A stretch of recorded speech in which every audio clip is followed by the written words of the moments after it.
মেয়ের বায়নাতে আজকে আবার নতুন করে চিলি চিকেন রান্না করলাম আর তারপরের দিনে সকালবেলার কাজকর্ম দিয়ে ভিডিওটি শেষ করলাম। আসসালামু আলাইকুম। এই ভিডিওর ফুটেজটুকু ছিল আর কি গতকালকের। তো বিকেল দিকে আর কি আমি বসে একটু চিয়া সিড খাচ্ছিলাম। চিয়া সিডটা যদিও সকালবেলা খাওয়ার নিয়ম, তো দেখা যায় যে অনেক সময় সকালবেলা আমার মনে থাকে না। তো যখন মনে হয় তখন আমি আর কি একটু ভিজিয়ে পরিমাণ মতো চিয়া সিডটা খেয়ে নেই। তো আমি যখন চিয়া সিডটা খাচ্ছিলাম, জুই ওই রুম থেকে দেখে, দেখে খুব হাসছিল। তো যাই হোক, আমার চিয়া সিডটা খাওয়া শেষ। আর এখন আমি চলে যাব চিলি চিকেনটা রান্না করার জন্য। গতকালকে যে আমি ফ্রাইড রাইস রান্না করেছিলাম, সেখানেও কিন্তু আমি চিলি চিকেন রান্না করেছিলাম। তো রান্না করার পর আর কি জবা বলতেছিল যে ওটা নাকি খেতে অনেক মজা হয়েছে। তো আবার যেন একটু রান্না করি, ও আর কি রুটি দিয়ে খাবে বলতেছিল। তো চিন্তা করলাম আজকে ঠিক আছে, এই বিকেলবেলা না হয় চিলি চিকেনটা আবার রান্না করেই রাখি।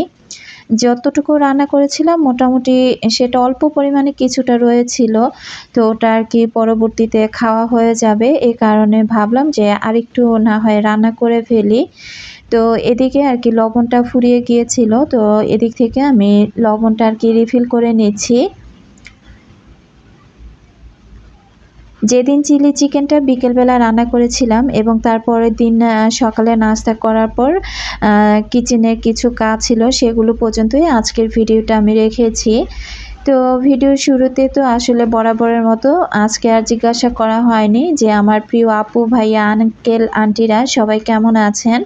তো আশা রাখছি যে যেখান থেকে কাছে কিংবা দূরে আমার ভিডিওটি দেখছেন, আল্লাহর অশেষ রহমতে সবাই বেশ ভালো আছেন। আমি বিথি, আলহামদুলিল্লাহ আমিও খুব ভালো আছি পরিবার পরিজন নিয়ে। এখানে আমি চিকেনটা সব কিছু দিয়ে আগে মেরিনেট করে রেখেছিলাম। তো এখন আমি চিকেনটা এই তো আমি ভেজে নিয়েছি। তো চিকেনটা আমি একদম খুব কড়া করে ভাজবো না, হালকা করে আর কি ভেজে নিব। ভিডিওর শুরুতে আমার সকল আপু, ভাই, আঙ্কেল, আন্টিদেরকে রিকোয়েস্ট করছি, যারা ভিডিওটি ক্লিক করেছেন এখনও পর্যন্ত একটি লাইক দেননি, প্লিজ একটি লাইক দিয়ে ভিডিওটি কন্টিনিউ করবেন। ভয়েস দিতে বসলে আশেপাশের যে কত রকমের শব্দ চলে আসে, তো আশা করছি এই বিষয়টি আমার প্রিয় আপুরা একটু ক্ষমা সুন্দর দৃষ্টিতে দেখবেন। আমি সবসময় বলে থাকি, যেহেতু আমার রাস্তার পাশে বাসা, তো রাস্তার পাশে বাসা হলে কিন্তু অনেক রকমের সমস্যায় পড়তে হয়, যেটা কিনা আমি প্রতিনিয়ত সেই সমস্যার সম্মুখীনগুলো হয়ে থাকি। আসলে এত কিছু এত আ চেষ্টা করার পরও না এই আউট নয়েজগুলো আমি কোনোভাবেই আসলে এগুলোকে এড়িয়ে চলতে পারি না। তো কি আর করা? তো যতদিন রাস্তার পাশে বাসা আছে ততদিন পর্যন্ত এভাবেই আমাকে ভয়েসগুলো অফার করে যেতে হবে। তো আশা রাখছি যে আমার আপুরা বুঝতে পারবেন। এদিক থেকে কিন্তু আমি ফ্রোজেন করা ক্যাপসিকাম নিয়ে নিয়েছি, তারপর গাজর ছিল, গাজরও নিয়েছি। আর আগে একটু আদা আর রসুনগুলো খুব ভালো করে ভেজে নিয়েছি। এরপর এখানে আমি ক্যাপসিকাম, তারপরে গাজর কুচি এগুলো আর কি দিয়ে দিয়েছি। আর আজকে কিন্তু আমি পেঁয়াজটা একটু চারকোনা করে কেটেছি, একটু আস্ত আস্তই রেখেছি। তো সবকিছু ভালো করে ভেজে এখানে আমি লবণ আর একটু শুকনো মরিচের গুঁড়া দিয়ে দিয়েছিলাম, আর এখন দিয়ে দিলাম কালো গোলমরিচের গুঁড়া। তো সবকিছু দিয়ে আমি এটাকে আগে ভালো করে ভেজে নিচ্ছি। এরপর এখানে আমি আর কি সস দিয়ে দিব। তো এখানে আমি প্রায় ৪ রকমের সস আর কি ব্যবহার করব। এই ধরনের রান্নাগুলো আমার কাছে কেন যেন অনেক ঝামেলার মনে হয়। এই কারণে দেখা যায় মেয়ে বায়না করলেও আমি কিন্তু ওইভাবে সচরাচর রান্নাবান্নাগুলো আসলে করতে চাই না বা করতে ইচ্ছে করে না। যদিও আমার ঘরে রান্নাবান্নার প্রত্যেকটা জিনিসই আমার ঘরে আছে। তবে এই যে অলসতার কারণে কিন্তু এই রান্নাগুলো আমার করতে ইচ্ছে করে না। আসলে এগুলো রান্না করতে গেলে না অনেক ধরনের আইটেম লাগে, বিভিন্ন রকমের সস লাগে, আবার বিভিন্ন রকমের দেখা যায় সবজি লাগে। এই কারণে কিন্তু আমার ওইভাবে রান্না করতে ইচ্ছে করে না। তো আমি সব সস দিয়ে আর কি ভালো করে আমি সবকিছু ভেজে নিলাম। এরপর আমি চিকেনটা দিয়ে সসের সাথে খুব ভালোভাবে মিশিয়ে নিলাম। আর তার সাথে আমি কিছুটা কাঁচামরিচ আর কি ফালি করে রেখেছিলাম গোল, গোল করে। সবকিছু দিয়ে আমি কিছু টাইম রান্না করে নিয়েছি। এরপর এখানে আমি কর্নফ্লাওয়ার দিয়ে দিলাম। তো কর্নফ্লাওয়ারটা দিয়ে আমি ভালো করে নেড়ে চেড়ে এটা যখন একদম একটু ঘন টাইপের হয়ে আসবে, তখন আর কি এটা আমি নামিয়ে নেব। তো যাই হোক, আজকের এই রান্নাটা এই পর্যন্তই ছিল। আর বাকি যা রান্নাবান্না ছিল সেগুলো আর আপনাদের সাথে শেয়ার করলাম না। তো এই তো আমি চিলি চিকেনটা রান্না করে নিয়েছি। এখন রাতের বেলা, এখন রাত কয়টা বাজে জানেন? এখন কিন্তু রাত প্রায় ১:৩০টার মতো বাজে। আর ওই যে দেখেন জবার আব্বু চলে আসছে। আমাদের এই মুদির দোকানটা দেখা যায় রাত ২টা-৩টা পর্যন্ত এই দোকানটা আর কি খোলা থাকে। তো এই দোকানদার কিন্তু খুব সকালবেলা দোকানটা খোলে না। উনি আবার ঠিক দুপুর ২টার পরে আর কি দোকানটা খোলে। তো এদিকে জুই কিভাবে যেন বুঝে গিয়েছে যে তার বাবা আসছে। তো সে বারবার বলতেছিল, আম্মু বাবা আসছে। তো আমি আর কি বারান্দায় গিয়ে দাঁড়াতেই দেখতে পেলাম যে ওই দোকান থেকে সে কিছু একটা আর কি কিনে খাচ্ছিল। তো যাই হোক, এরপর জুই আর কি চুপি একটু ভিডিও করেছিল। এটা যে ভিডিও করেছে ওর বাবাও কিন্তু জানে না। তো আজকে আমি ভিডিওতে একটু শেয়ার করলাম। যখনই ওর বাবা রাতে বাসায় আসে বা বাইক তো সারাদিন রাস্তা দিয়ে যে কত আসা যাওয়া করে, তো কেন কিভাবে যেন বুঝে যায়। আসলে হুট করে যখন বলে যে, "আম্মু এখন কিন্তু বাবা চলে আসছে", আমি বিশ্বাস করি না। তবে প্রায় সময় দেখি যে ওই মুহূর্তে ওর বাবা এসে আর কি কলিং বেলটা চাপ দিচ্ছে। তো এটা নিয়ে কিন্তু আমি খুব হাসাহাসি করি। আমার মনে হয় মেয়েরাও একদম নিজের মায়ের মতনই হয়ে থাকে। তো যাই হোক, এরপর সকালবেলা তো অলরেডি জবা আর কি ঘুম পাড়তেছিল। ও পরে উঠে নাস্তাটা করবে। এদিকে জুই আর আমি আম সকালবেলা আজকে অফ ক্যামেরাতে আমি রুটিটা বানিয়ে নিয়েছি। আর এই যে চিলি চিকেনটা রান্না করেছিলাম সেটা রেখে দিয়েছিলাম। ওটা সকালে আবার গরম করে আমরা মা-মেয়েরা রুটি দিয়েই আর কি নাস্তাটা করলাম। আর চা তো খেতেই হবে। তো যাই হোক, আমরা চা খেয়ে নিয়েছি। আর এই বাটিটার মধ্যে ওই যে আমড়ার আচার বানিয়েছিলাম, আমড়ার আচারটা শেষ, কিছু তেল মশলা ছিল। তো ভাবলাম যে এটা আর এভাবে না রেখে এগুলো পরিষ্কার করে ফেলি। আর ক্যাবিনেটও পরিষ্কার করে আবারও নতুন করে ম্যাটগুলো বিছিয়ে দেই। তো আমি কিন্তু দেখা যায় একদিন পর পরই আর কি এই ক্যাবিনেটটা বানানোর পর এটা রেগুলারই আমার পরিষ্কার করতে হয়। আর অন্যান্য যত কিছু আছে কিচেনের আমি সময় সুযোগ করে অল্প করে সবকিছু কিন্তু পরিষ্কার করার চেষ্টা করি। মহসিনা মৌ আইডি থেকে আপু জানতে চেয়েছিল যে আমার কিচেন ক্যাবিনেটটা কত বাই কত আর দামটা কত পড়েছে। তো আমি প্রথমেই দামটা বলে দিচ্ছি। আমার এই ক্যাবিনেটের দাম পড়েছিল ৫,০০০ টাকা। আর এটা পাতালিতে ছিল ৩২ আর লম্বায় ছিল ২৯ আর উপরে যে চওড়া অংশটা ছিল সেটা ছিল ১৬। তো আশা করছি আপু উত্তরটা পেয়ে গিয়েছেন। তো আসলে আমি আমার এই ক্যাবিনেটটা বানিয়েছি মূলত যেহেতু আমার কিচেনটা একেবারেই ছোট, তার মধ্যে আমি চাইলেও সব কিছু ওইভাবে রাখতে পারি না। বিশেষ করে রাইস কুকার বা আমার পানি গরম করার যে কেটেলটা আছে, তো সবকিছু মিলিয়ে ঝিলিয়ে কিন্তু এই জিনিসটা আমার বানানো হয়েছে। তো এই যে আমি চাল নিলাম, তো প্রথমত আমি এই জায়গার মাপটা দিয়ে বানিয়েছি। যে টাইলসটা আর কি আমার আছে, তো ওই অনুযায়ী আর কি বানিয়ে নিয়েছি যেন আমি যখন তখন এটাকে দেখা যায় এপাশ ওপাশ করে যেন রাখতে পারি। তো আমি কিন্তু অফ ক্যামেরাতে এটা এতদিন যেখানে চালের ড্রামটা ছিল সেখানেই রেখেছিলাম। পরবর্তীতে অফ ক্যামেরাতে এটাকে আবার আমি এই পাশে আর কি নিয়ে আসছি। তো যাই হোক, এখন আমার কিচেনে যা আছে সবকিছু পরিষ্কার করে নিব।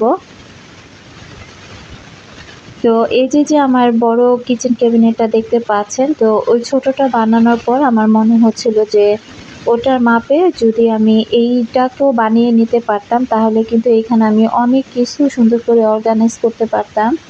আবার তার সাথে আমি দেখা যায় রাইস কুকার বা মিনি রাইস কুকার বা অন্যান্য যত জিনিস আছে, তো এটার যেহেতু ভালোই চওড়া, আ প্রায় ৫ ফিটের মতো এটার আর কি পাতালিতে আছে। তো এখানে কিন্তু আমি অনেক কিছু সিরিয়াল বাই সিরিয়াল রেখে আমি এটা সেটা রেখে সুন্দর মতো রান্না করতে পারতাম। তো এটার উচ্চতাটা যেহেতু একটু বেশি হয়ে গিয়েছে, এই কারণে কিন্তু চাইলে আমি এটার মধ্যে মিনি রাইস কুকার বা বড় রাইস কুকার ২ টার একটাও ওইভাবে বসিয়ে আমি আর কি ব্যবহার কিছু করতে পারি না। কোনো কিছু বসালে ওটা দেখতে আর কি আমার একটু অসুবিধা হয়ে যায়। তো তারপরেও দেখা যায় এখানেও আমি মাঝে, মাঝে যখন যেটা প্রয়োজন পড়ে সেই কাজে আরকি এই জায়গাটাকে ব্যবহার করি। তো আপাতত এভাবে সাজিয়ে গুছিয়ে রেখেছি আরকি। তো আমার কিচেনের পাশে যেহেতু আমার এই চামিচ হোল্ডারগুলো বা এই যে তেলের জার এগুলো যেহেতু সবসময় থাকে, তো এই কারণে কিন্তু তেল কাস্টিটাও একটু পরিমাণে বেশি হয়ে যায়। আর বিশেষ করে আমি কিন্তু এগুলো প্রতিদিন কিন্তু পরিষ্কার করা আমার পক্ষে সম্ভব হয়ে ওঠে না।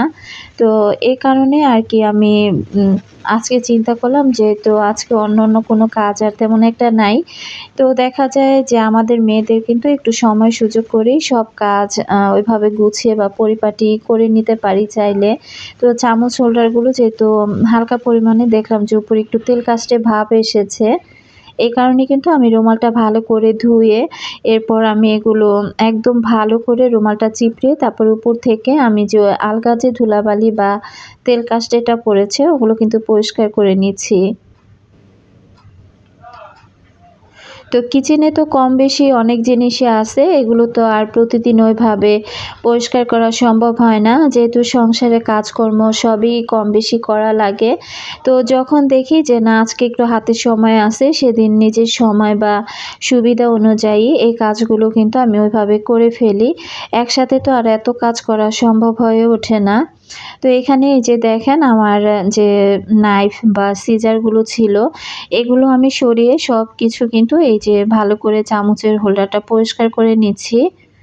এগুলো কিন্তু সবসময় পরিষ্কার করে রাখলে না এগুলো বেশ চকচকে থাকে আর দেখতেও ভালো লাগে, আবার ব্যবহার করতেও ভালো লাগে। পরিষ্কার পরিচ্ছন্ন একটা জিনিসে হাত দিলে সেই জিনিসটা কিন্তু দেখবেন যে ধরেও শান্তি। তো যাই হোক আমি কিন্তু এক, এক করে এই পাশটাতে যা আছে সবকিছু কিন্তু পরিষ্কার করে নিচ্ছি।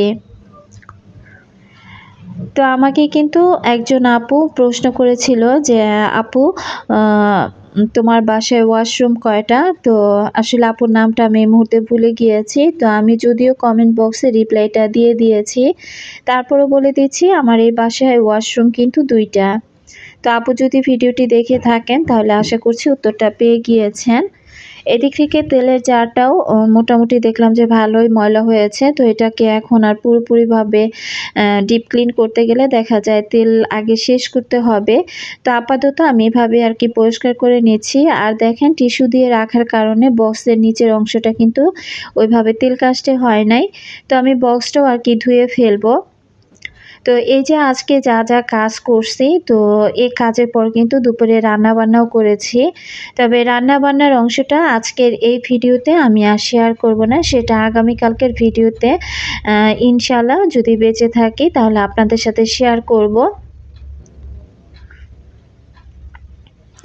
আমাদের মেয়েদের কাজগুলো এরকমই হয়ে থাকে। আসলে আমরা যারা পরিষ্কার পরিচ্ছন্ন বেশিরভাগ থাকি, তাদের কিন্তু দেখবেন যে কাজের কোনো শেষ নাই। প্রতিদিনই কিন্তু কাজ আমাদের থাকে। অনেকেই বলতে পারে যে একই কাজ ঘুরিয়ে ফিরিয়ে প্রতিদিন দেখাতে বা দেখাই বা দেখতেও অনেকের ভালো লাগে না। তো আমি মনে করব যে সকল আপুরা কাজ পছন্দ করেন বা কাজ করতে ভালোবাসেন, তাদের কাছে অবশ্যই ভালো লাগবে। আর লাইফস্টাইল ব্লগগুলো কিন্তু ঘুরিয়ে ফিরিয়ে একই রকম হয়ে থাকে। সংসারের কাজকর্ম দিয়ে কিন্তু লাইফস্টাইল ব্লগগুলো বেশিরভাগ সাজানো গোছানো থাকে। লাইফস্টাইল ব্লগ মানেই প্রতিদিন কি সংসারে কাজকর্ম করছি, কি রান্নাবান্না করছি, কোথায় যাচ্ছি, তো স্বামী, সন্তান এগুলো নিয়ে কিন্তু একটা লাইফস্টাইল ব্লগ কিন্তু হয়ে থাকে। তো অনেক সময় মনে হয় যে একই রকম ভিডিও দেখতে, দেখতে একঘেয়েমি চলে আসে। তবে প্রতিদিন কিন্তু একইভাবে বা একই নিয়মে ভিডিওগুলো শেয়ার করা হয় না। একেকটা ভিডিও একেক সময় আ একেক দিক থেকে আরকি তুলে ধরা হয়। তো আশা রাখছি যে সকল আপুরা লাইফস্টাইল ব্লগ দেখতে ভালোবাসেন তারা অবশ্যই তো ভালোবাসা নিয়ে ভিডিওগুলো দেখবেন। আর আমি কি করি থালা বাসন ধুয়ে নেওয়ার আগে যেমন এই যে চা খেয়েছি, তারপরে এই যে পাতিলার মধ্যে তরকারি রান্না করেছিলাম। তো তরকারির পাতিলার মধ্যে যে তেল মসলা লেগেছিল বা ঝোলগুলো লেগেছিল এগুলো কিন্তু আমি আগে মাজামাজি করার আগে যেমন চায়ের কাপগুলো ভালো করে একবার খুলিয়ে নিয়েছি। আবার এই যে পাতিলার তেল মসলাগুলো ভালো করে আগে আমি নরমাল পানি দিয়ে ধুয়ে নিয়েছি। এরপর কিন্তু আমি সাবান দিয়ে মেজে পরিষ্কার করে নিয়েছি। তো এভাবে পরিষ্কার করলে কিন্তু দেখবেন যে তেল মশলা ওই যে মাজনিটা ব্যবহার করা হয়, যদি ওই অবস্থায় সবকিছু মেজে নিতাম তাহলে কিন্তু এগুলো আরও ডাবল তেল কাস্টে হয়ে যেত। তো আগে সবকিছু একবার নরমাল পানি দিয়ে পরিষ্কার করে এরপর যদি সাবান দিয়ে ভালো করে ক্লিন করা হয় তাহলে কিন্তু দেখবেন যে প্রত্যেকটা জিনিস খুব সুন্দরভাবে পরিষ্কার হয়ে যায়। অনেকদিন আগে একজন আপু আমাকে জিজ্ঞাসা করেছিল আমি এই ঝুড়িটা কোন পেজ থেকে নিয়েছি। তো আসলে এই মুহূর্তে আমি আপুর নামটাও ভুলে গিয়েছি। তো এই ঝুড়িটা আমি আসলে কোনো পেজ থেকে নেই নাই। এটা দীপা লাইফস্টাইল ব্লগ থেকে দীপা আপু এই ঝুড়িটা কিন্তু আমাকে গিফট করেছিল। তো আপু যদি আজকের ভিডিওটি দেখে থাকেন আশা করছি উত্তরটা পেয়ে গিয়েছেন। যদিও রিপ্লাইটা দিতে আমার অনেকটা দেরি হয়ে গিয়েছে। এরপরও আমি কিন্তু কমেন্ট বক্সে আপুকে বেশি সম্ভবত রিপ্লাইটা দিয়ে দিয়েছিলাম। তো তারপরেও আজকের ভিডিওতে আবার আমি বলে দিলাম। তো আপু আপনি যদি এরকম ছুরি নিতে চান তাহলে দীপা লাইফস্টাইল ব্লগের থেকে দীপা আপুর ভিডিওগুলো দেখতে পারেন। তো আপু কিন্তু বেশিরভাগ সিরামিক্সের প্রোডাক্টের পাশাপাশি আরও অনেক কিছু নিয়ে কাজ করেন। তো চাইলে তার ভিডিওগুলো দেখে আসতে পারেন। তো এদিক থেকে দেখেন আমি কি করতেছি। আমার যেহেতু থালা বাসন ধোয়া শেষ আমি কিন্তু প্রতিদিনই এই কাজটা করি। কখনো কখনো আপনাদের সাথে শেয়ার করি আবার কখনো কখনো শেয়ার করি না। তো এই যে আমার চুলাটা দেখতে পাচ্ছেন বা চুলার চারপাশটা আমি কিন্তু ভালো করে ভিম বার সাবান দিয়ে একটু পরিষ্কার করে নিলাম। যেহেতু আমি দুপুরে রান্নাবান্না করব আর রান্নাবান্না করার আগে আমি এইভাবেই প্রতিদিন থালা বাসন ধোয়াধুয়ি করার পর আমি কিন্তু চুলার চারপাশটা বা টাইলস এগুলো যা আছে আগে আমি মেজে ঘষে একটু পরিষ্কার করে ফেলি। এরপর যদি আমি রান্নাবান্নার কাজে আসি তাহলে নিজের কাছেই একটু আর কি স্বস্তি ফিল হয়। কারণ দেখা যায় কি রাতের বেলা না দেখা কত কিছু যে আশেপাশে দিয়ে ঘুরে বেড়ায়, হতে পারে টিকটিকি বা তেলাপোকা। তো এই কারণে কিন্তু আমি সবসময় সাবান পানি দিয়ে চারপাশটা আগে ক্লিন করি। যদিও সকালবেলা উঠে নাস্তাটা বানিয়ে নিয়েছি তখন আমি একবার পরিষ্কার করে নিয়েছিলাম। আর এখন যেহেতু নাস্তা বানানোর পর আবার হালকা পাতলা ময়লা হয়েছিল তো এখন আবার একটু ভালো করে ডিপ ক্লিন করে নিলাম। দুপুরে রান্নাবান্না করব তো ভিডিওর মাঝেও কিন্তু বলেছি সেই ভিডিওটা আগামীকালকের ভিডিওর সাথে শেয়ার করব। এখানে আমি চালটা ধুয়ে নিলাম। তো চালটা ধুয়ে আমি এই তো ঝুড়িতে ঝরা দিয়ে রেখেছি আর এখন ডালটাও ধুয়ে পরিষ্কার করে নিব।